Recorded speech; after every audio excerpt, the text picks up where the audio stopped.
안녕하세요. 아침의 광장 손지민입니다. 산업 현장이나 의료기관에서 나오는 폐기물이 크게 늘면서 매립장이나 소각장 건설과 증설은 우리 사회가 함께 고민할 문제가 됐습니다. 그런데 어찌 된 일인지 경북 지역에 이런 처리시설이 집중되고 있는데요. 참다 못해 지역민들이 대책위원회를 발족했습니다.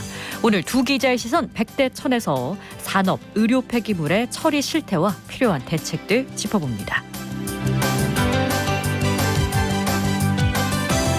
10월 30일 월요일 아침의 광장, 오늘도 시사 비타민 알차게 챙겨드립니다. 먼저 이 시각 교통 상황과 날씨 알아보죠. 서유리 리포터. 네, 먼저 고속도로 상황입니다. 경부고속도로 부산 방향으로 작업 구간 있습니다. 김천 부근 203.7km 지점부터 200.6km 지점까지 2, 3차로에서 가열형 패칭 작업 중이고요. 중앙고속도로 춘천 방향은 동명동호 118km 지점부터 7km 정도 제속도 못 내고 있습니다. 이어서 시내도로 살펴봅니다. 학산로 학산내거리에서 3일병원 내거리 방향 신호주기에 따라 밀림과 풀림 반복합니다.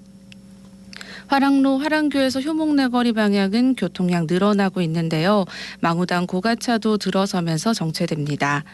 청수로 황금아파트에서 황금내거리 방향은 가다서다 반복하면서 황금내거리 신호 2번에 통과하고요. 국채보상로 무열대 내거리에서 용산 우체국 내거리까지 모든 구간 서행합니다. 끝으로 날씨입니다. 오늘 오전까지 대구와 경북 내륙에는 가시거리 200m 미만의 짙은 안개 끼는 곳 많겠습니다. 가시거리 짧아질 수 있으니까요. 교통 안전에 유의해 주시기 바랍니다. 하늘에는 구름 많다가 밤부터 맑아지겠는데요. 아침 최저기온 3에서 10도로 출발했고 낮 최고 기온은 20에서 23도 분포 예상됩니다. 내륙을 중심으로 낮과 밤의 기온차 15도 내외로 크겠으니 건강관리 잘 해주시기 바랍니다.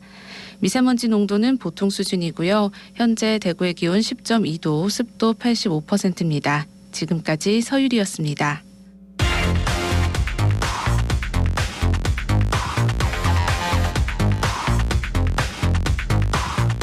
빠르고 정확하게, 명쾌하고 날카롭게 대구 경북의 오늘을 보는 KBS 대구 아침의 광장과 함께하고 계십니다. 대구 경북의 조간 브리핑으로 이어갑니다. 오늘 아침 뉴스 매일신문 김윤기 기자 나오셨어요. 안녕하세요. 예, 안녕하세요. 네, 첫 소식 볼까요? 윤석열 대통령이 지난 금요일 안동을 찾았습니다. 이날 경북도청에서 제5회 중앙지방협력회의가 열렸기 때문인데요. 윤 대통령과 한덕수 총리는 물론 16개 시도지사와 중앙정부, 대통령실 관계자들이 총출동했습니다. 윤 대통령은 편중된 상대로는 발전의 한계가 있기 때문에 지역 균형 발전이 중요하다. 국내 총생산을 높이고 확실히 도약하기 위해서는 모든 국토를 다 써야 한다며 지역 균형 발전을 강조했습니다. 네, 또 모처럼 중앙정부와 지방정부가 소통을 하는 자리였네요. 어떤 안건들이 다뤄졌습니까? 예, 우선 지자체의 자율과 책임을 강화하는 조치로 지자체의 국장급 기구 설치 자율화가 이루어졌습니다. 그동안 국장급 기구를 만들려면 중앙정부와의 협의가 필요해서 지자체 인사 조직권을 제한한다는 지적이 있었습니다. 대구시만 해도 지난해 국장급 한시기구 4개를 신설하는 과정에서 행정안전부와 갈등을 빚은 바 있습니다. 또 지자체 공무원 직급 상향도 이루어졌는데요. 일례로 인구 10만 이하 기초자치단체의 경우 부단체장을 4급 서기관이 맡았는데 이제 한 직급 높은 3급 부의사관을 임명할 수 있게 됐습니다. 또 대규모 지방 투자를 유도하기 위해 파격적인 인센티브를 부여하는 기회발전특구 등 안건도 의결됐습니다. 윤 대통령은 지역에 기업이 들어오기 위해서는 복합 문화공간을 포함한 주거 인프라도 중요하다면서 핵심은 교육과 의료라고 강조했습니다. 이렇게 관련 정책에 대한 의지를 드러낸 모습입니다. 지역 현안에 대한 건의도 있었죠. 예, 홍준표 대구시장과 이철우 경북도지사는 국가 균형 발전을 위한 최우선 과제로 대구 경북 신공항 건설 사업이 차질 없는 추진을 제시했습니다. 홍 시장은 TK 신공항 사업은 인재와 자본이 수도권에 몰리는 현 상황을 타개하고 중남부권 신경제축을 형성하는 국가 균형 발전이 핵심 사업이라면서 TK 신공항이 속도감 있는 추진을 위해 공공기관이 참여하는 특수목적법인이 연내 구성에 대한 관심과 지원을 요청했고요. 이철우 경북도지사는 최근 관련 기관들이 논의한 화물터미널 복수 건설안을 대통령에게 건의했습니다. 네, 다음 소식 보겠습니다. 예, 팔공산 하천 인근 임야에서의 불법 성토 의혹과 함께 이곳 중금속 오염이 심각한 수준이라는 측정 결과 지난주에 전해드렸는데요. 유해 물질 9개에 대한 검사가 이뤄졌는데 이 중 7개가 기준치를 크게 초과했었죠. 파문이 일면서 결국 경찰이 나섰습니다. 대구 동부경찰서는 오염 논란이 벌어진 동구 진인동 한 임야에 대해 지난 25일 현장 시료를 채취한 뒤 대구 보건환경연구원에 토양 오염도 검사를 의뢰했다고 29일 밝혔습니다. 동부경찰서는 검사 결과를 바탕으로 본격적인 수사에 돌입할 예정입니다. 동구청도 동시에 보건환경연구원에 토양 오염도 검사를 맡겼고 결과에 따라 토지 소유주에게 정화 명령을 내릴 방침입니다. 이 문제 빨리 좀 마무리 주면 좋겠네요.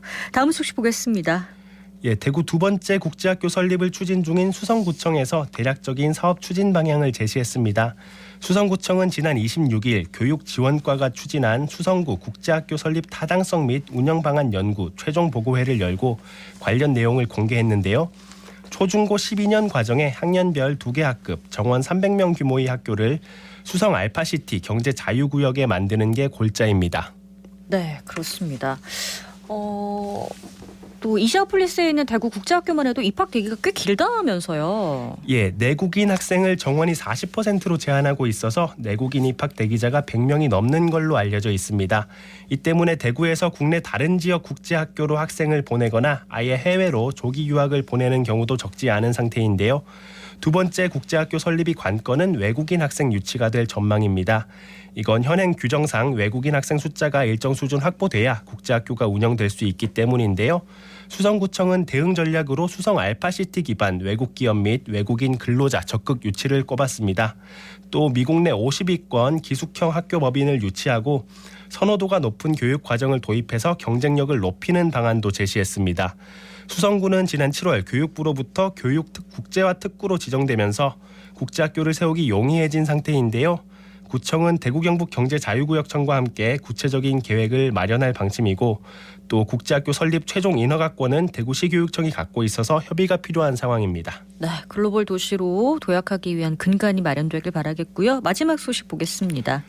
편의점에서 스피커폰을 꺼달라는 요청을 받자 흉기를 꺼내 공포 분위기를 조성한 50대가 대구지법에서 징역 8월이 실형을 선고받았습니다. A씨는 지난 8월 수성구 한 편의점에서 다른 사람들에게 방해가 되니 스피커폰 기능을 꺼달라는 요청을 받자 가방에서 흉기를 꺼냈습니다. 이 흉기로 먹다 남은 우유팩 2개를 베어 자르고 내용물을 바닥에 흘리면서 카운터 앞을 걸어다니는 등 40대 여성 업주를 협박한 혐의를 받았는데요. 재판부는 피해자가 피고인이 처벌을 원치 않는다고 밝혔지만 범행 경위나 위험성을 고려해 실형을 선고했다고 밝혔습니다. 네, 오늘 소식 여기까지 듣죠. 오늘 아침 뉴스 매일신문 김윤기 기자였습니다. 고맙습니다. 감사합니다. 대구광역시 청년센터 선임 매니저로 근무하고 있는 이정구라고 합니다. 이번에 대구 청년주간 청년천하 동성로에서 기획 운영을 담당하고 있습니다. 전국에서 최초로 기획되고 전역으로 퍼지게 되면서 지금은 이제 전국의 모든 단위의 이제 시도에서도 청년 축제를 동시에 이렇게 진행을 하고 있고 청년들이 직접 기획하고 청년이 만들어가는 축제라고 보시면 될 것 같습니다. 제가 재작년에 냈던 아이디어 중에 하나인데요. 대구 전 지역에 팝업전 형태로 진행을 했었고 그게 지금 계기가 돼가지고 올해는 이제 트럭으로 이동해가면서 대구의 여러 지역을 다니면서 모빌리티 팝업전으로 운영되고 있습니다. 아무래도 청년들과 같이 일하게 되면 이런 활력적인 부분들이 최대 강점이라고 볼 수 있을 것 같아요. 청년들의 신선한 아이디어와 활력 넘치는 에너지를 축제라는 이런 기획적인 부분으로 승화시켜서 같이 함께 해나갈 수 있는 부분에서 저도 많은 에너지를 느끼고 공감하고 있습니다. 청년들이 탈지 역할을 좀 하고 있는데 지역에서도 이런 활력을 갖춘 축제라든지 기획이라든지 행사 정책들이 많으니까 그런 부분을 좀 참고해서 지역의 청년들이 좀 함께 어울릴 수 있는 이런 축제장이 계속해서 마련되기를 기대하고 있습니다. 올해도 이제 코로나 시국이 끝나고 나서 이렇게 대외적으로 할 수 있는 큰 축제가 처음이라고 보여지는데 청년들을 비롯해서 대구 시민들도 함께 참여할 수 있는 축제가 열리게 돼서 저도 매우 뜻깊게 생각하고 많은 에너지와 활력을 느끼실 수 있는 장이 되었으면 좋겠습니다.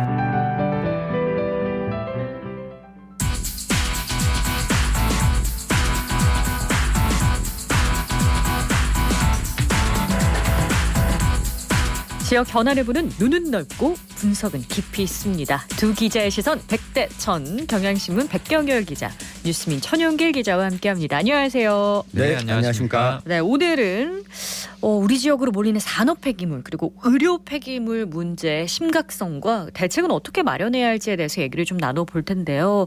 시민들은 폐기물이 어떻게 분류되고 처리되는지를 잘 모르고 용어부터가 좀 낯설 수가 있으니까 이것부터 좀 짚고 넘어갈까요? 네, 우선 분류를 하면 생활 폐기물과 산업 폐기물로 나뉩니다. 1차적으로요. 네, 일반 가정에서 종량제 봉투에 넣어서 버리는 쓰레기는 생활 폐기물. 네. 이 매립하거나 소각해서 처리를 합니다.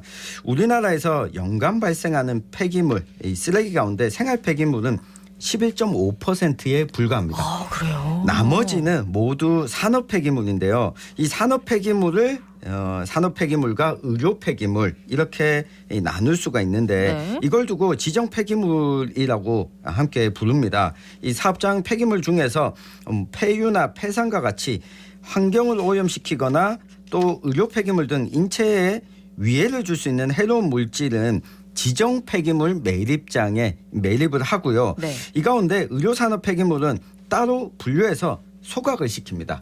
이 감염 우려가 있기 때문인데요. 네. 그리고 사업장 일반 폐기물은 이 건설이나 지정 폐기물 이외의 사업장 폐기물을 매립하는 매립장을 말합니다. 사업장 일반 폐기물도 따로 있군요. 자, 지난주에 공동대책위원회가 발족을 했습니다. 우리 지역에 얼마나 몰려있길래 이렇게 대책위원회까지 발족이 됐을까요? 네, 2021년 기준으로 해서 그 경북 지역에 있는 지정 폐기물 매립장이 이제 7곳이 있습니다. 이곳에서 전국 매립량의 한 4분의 1 가량인 22만 1,100여 세제곱미터를 좀 매립을 이제 한 것으로 네. 나타났고요. 또 사업장 일반 폐기물 매립장 9곳에서는 이제 전국 매립량의 한 40% 정도를 매립을 했습니다.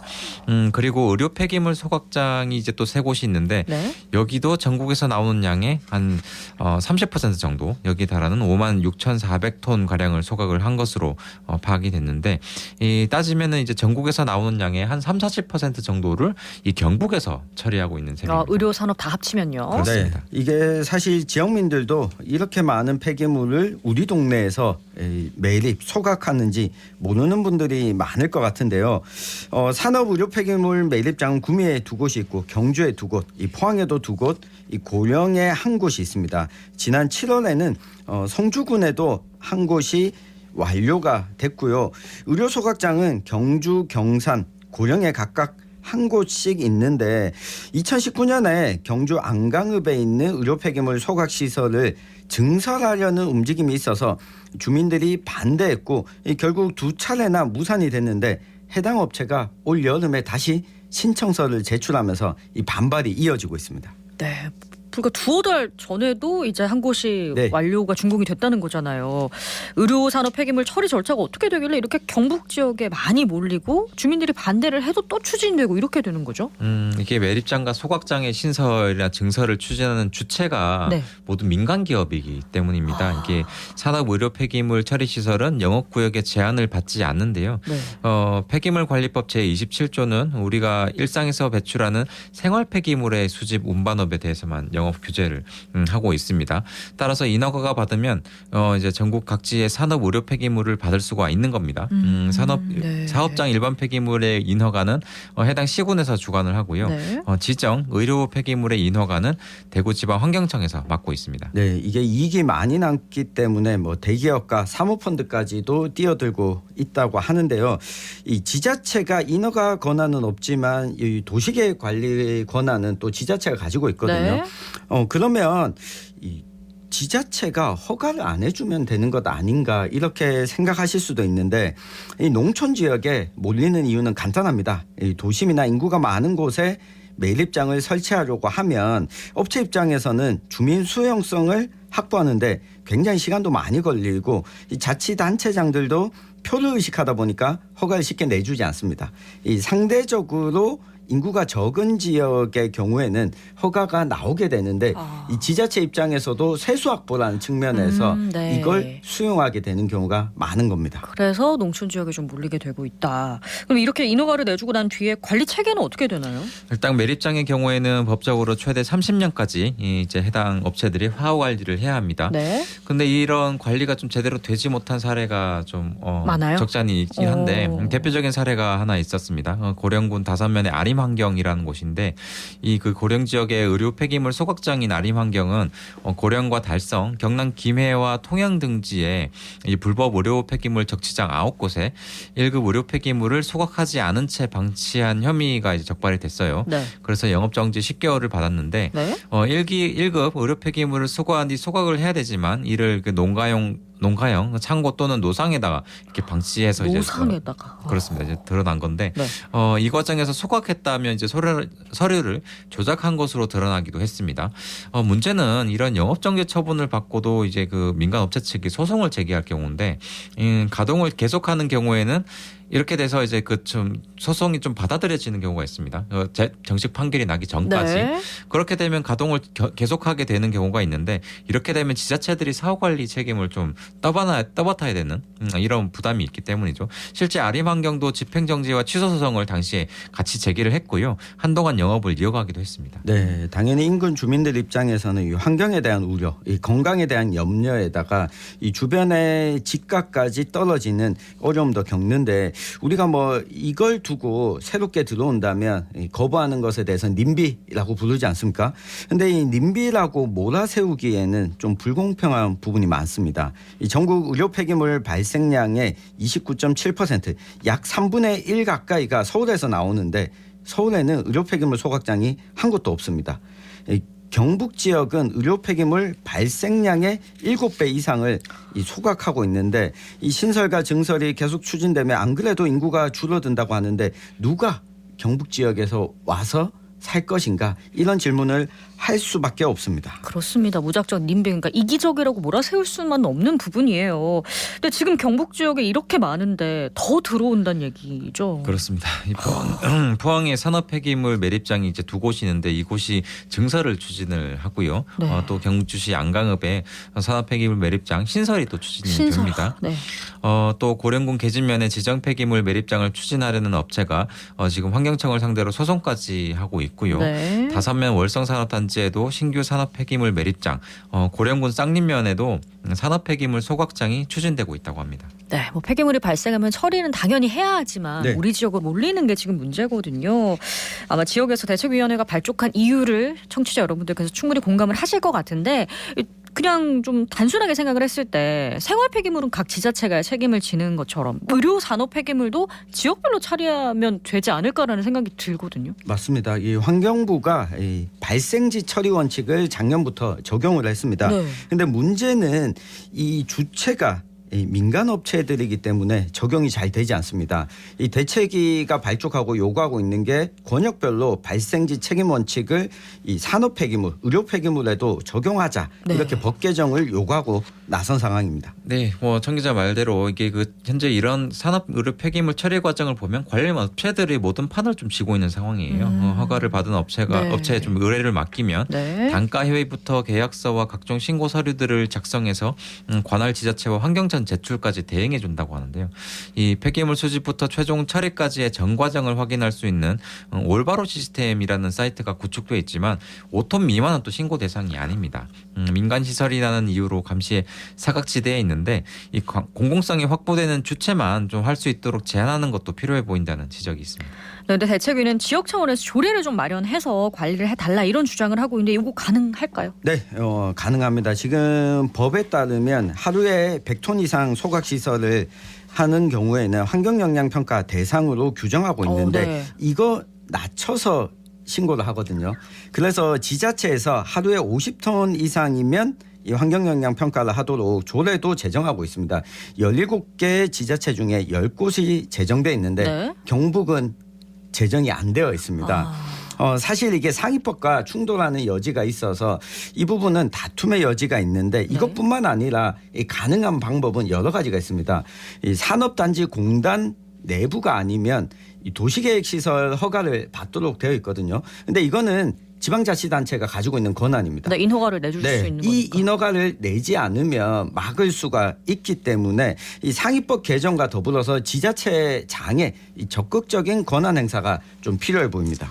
네, 민간 기업이 우리 지역에 와서 폐기물을 매립 소각하면서 이익 추구를 하는데 지역 주민들의 반대 의견은 반영이 되지 않고 있습니다. 앞으로 이 문제 어떻게 해결해야 될까요?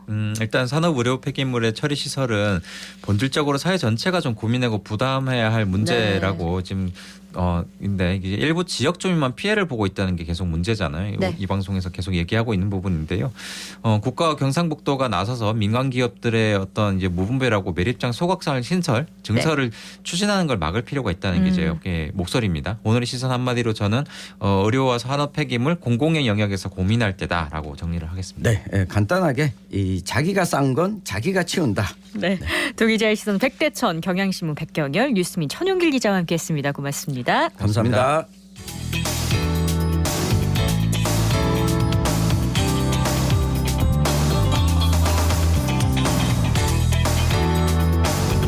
네, 대구 동성로에서 사회적 경제기업과 청년 창업기업이 함께하는 팝업 스토어를 진행하고 있다고 해서 박나영 리포터가 현장 다녀왔습니다. 어서 오세요. 네, 중구청은 이번 한 달간 이번 팝업 스토어를 운영하는데요. 대구의 사회적 경제기업과 청년 창업기업이 제품을 홍보, 판매하고 시민이 참여할 수 있는 체험 부스와 포토존도 마련됐습니다. SNS를 통한 이벤트도 진행했는데요. 현장의 소리와 시민들의 이야기 전해드립니다. 이거 향기 맡을 수 있는 거예요? 네네. 여기 보시면은 지금 저희 대구 관광지 해가지고 그 향기별로 다 나눠져 있거든요. 컵 들어서 한 번씩 시향해보시면 될 것 같습니다. 이 공간은 저희가 티셔츠 전사 체험 하실 수 있도록 마련한 공간이고요. 좀 원하시는 위치에 원하는 이미지들을 배치를 하시고 여기 열전사기로 이제 열을 가해서 찍어드리면 이제 새로운 티셔츠가 되는 거죠. 저는 대구 남구에서 온 우이진이라고 합니다. 저 동성로를 지나다가 팝업 스토어라는 이름이 보여가지고 그냥 들어오게 됐습니다. 들어오다 보니까 안쪽에 제품관도 있고 위에 포토존도 있어가지고 그거 촬영도 하고 이벤트도 참여하면서 그렇게 있었습니다. 저는 그래서 가죽 제품을 하나 구매를 했는데요. 이어폰 줄감개도 있었고 가죽 지갑도 있어서 지갑을 사고 싶었으나 전 오늘은 줄감개를 구매했습니다. 사실 사회적 경제라는 걸 잘 모르긴 하는데 일단 물품만 봤을 때는 굉장히 다 예쁘고 세련돼가지고 생각보다 되게 좋구나 한 생각을 했고요. 앞으로도 이런 팝업 스토어가 많아져서 제가 몰랐던 물품들을 많이 봤으면 합니다. 안녕하세요. 저는 대구에 사는 20대 전수진이라고 합니다. 약간 재사용할 수 있는 제품으로 만든 것 같아서 특이한 것 같아요. 조금 더 넓은 데서 뭐 며칠 이렇게 하셔도 괜찮을 것 같아서 친구들이랑 다 같이 날씨도 좀 선선할 때 구경할 게 있으면 좋으니까 오시면 다들 좋아하실 것 같아요. 네, 이렇게 거리에서 시민들을 만나는 기회가 기업들에게는 굉장히 소중한 시간이죠. 네, 이번 팝업 스토어는 사회적 기업 4곳, 청년 창업기업 4곳, 자활기업 2곳으로 총 10개의 업체가 참여했습니다. 비건, 친환경 식품과 업사이클링 또는 리사이클링으로 제작된 제품도 있었고요. 청년 창업가들의 공예 제품도 판매하고 있었습니다. 업체 관계자들의 이야기도 들어봤습니다. 저는 대구 교동에서 가죽 공방 운영하는 황보성진이라고 합니다. 저희는 총 2개 부스 같이 운영하고 있는데요. 1층에는 저희 가죽 제품 위주로 이제 판매를 하고 있고 2층은 고객들이 아니면 티셔츠나 아니면은 티셔츠를 리폼을 하시고 싶으신 분들을 위해서 전사 체험 서비스를 제공하고 있습니다. 저희 제품은 이제 천연 베지터블 가죽만 해서 이제 제품을 제작을 하고 있습니다. 그게 저희 하나의 강점이라고 생각을 하고 또 이런 가죽 제품을 좀 홍보하는 기회가 있었으면 좋겠다 싶어서 준비를 하게 됐습니다. 그러니까 조금 더 홍보를 하는데 노력이 더 필요하긴 할 것 같아요. 생각보다 업사이클이나 리폼에 대해서 조금 생각을 다르게 하고 계시는 분도 있어서 그런 인식을 좀 개선해야 될 필요가 있다는 생각도 하고 있고요. 앞으로 조금 더 노력을 하다 보면 사람들이 많이 알아주지 않을까 생각하고 있습니다. 저는 송라이입니다. 저희는 방향제를 전문으로 하는 업체고요. 디자인부터 제조까지 하고 있는데 이번에 초청 받아서 판매하게 되었습니다. 대구 관광지를 일러스트로 디자인해서 그 김광석거리면 김광석거리의 그 향을 조향을 해서 판매를 하고 있거든요. 그 관광 기념품이라고 생각을 해주시면 될 것 같아요. 아무래도 동성로 한가운데 있다 보니까 그 젊은 층 분들한테 더 홍보가 좀 되지 않을까라는 기대를 좀 하고 있어요. 네, 홍보가 많이 됐으면 좋겠는데요. 네, 동성로가 유동 인구가 많고 특히 젊은 층이 많이 방문하는 곳이어서 가게나 제품도 홍보하고 있었습니다. 이런 볼거리가 동성로 활성화에도 도움이 될 것이라고 기대하고 있는데요. 자세한 이야기를 중구청 정경순 팀장에게 들어봤습니다. 중구청 경제과에서는 대구에서 국외 구군 최초로 사회적 경제기업과 청년 창업기업들에 대한 시민들의 관심을 불러일으키고 판로 개척을 지원하고자 동승로 하늘극장 맞은편에 팝업 스토어를 한 달간 운영하고 있습니다. 최근 중구가 동승로 상권 활성화를 역점적으로 추진하고 있는데 이런 의미에서 이번 팝업 스토어를 동승로에 기획하게 되었습니다. 이번 행사로 동승로가 더욱더 활성화되기를 소망합니다. 동승로 상권 활성화에서 국비 공모 사업으로 선정되어서 이런 팝업 스토어를 기획하게 되었고 이번 계기로 1호점, 2호점, 3호점이 탄생할 수 있도록 중구청에서 많이 노력하겠습니다. 이번 팝업 스토어에는 중구뿐만 아니라 대구를 대표하는 사회적 경제기업과 청년 창업기업 10개 업체가 참여하고 있습니다. 전시 판매로는 공예 제품 등 다양한 제품과 함께 친환경 제품인 업사이클링과 리사이클링 제품을 보여드리고 있으며 대표적으로 버려진 구제 청바지를 업사이클링한 제품이 인기를 끌고 있습니다.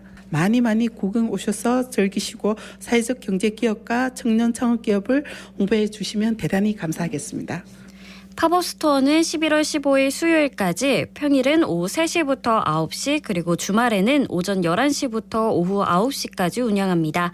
색다른 지역의 업체를 알아볼 수 있고 착한 소비로 지역경제 활성화에 기여하는 기회가 되면 좋겠습니다. 네, 방다영 리포터 잘 들었습니다. 고맙습니다. 네, 고맙습니다. 네, 오늘 아침 대구와 경북 지역이요. 일부 지면 온도가 0도 가까이 내려가서 살얼음이 끼는 곳이 있고 내륙을 중심으로 짙은 안개가 끼는 곳도 있습니다. 대구의 아침 기온은 8도로 시작을 했는데요. 낮 기온은 대구, 포항, 칠곡 22도, 안동 20도, 경주는 23도 예상합니다. 요즘 정말 일교차가 큰데요. 건강관리 유의하셔야겠습니다. 10월 30일 아침에 광장이 준비한 내용은 여기까지입니다. 오늘도 고맙습니다.